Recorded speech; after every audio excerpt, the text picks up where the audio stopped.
Light জ্বালা দিছি যে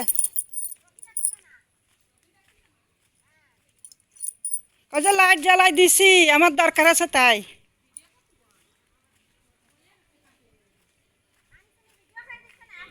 হ্যাঁ হ্যাঁ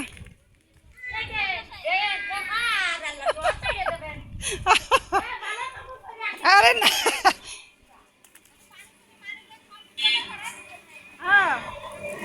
ওই দেখি মহিলারা এখানে কি করে দেখি।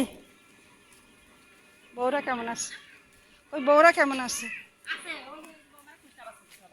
আপনার ভাই বলে পাটের দৃশ্য দেখবে, তাই পাটের দৃশ্য তুলে পাঠিয়ে দিচ্ছি। পাট শুকা দিছে, ও তো থাকে না পাটের সময়, তাই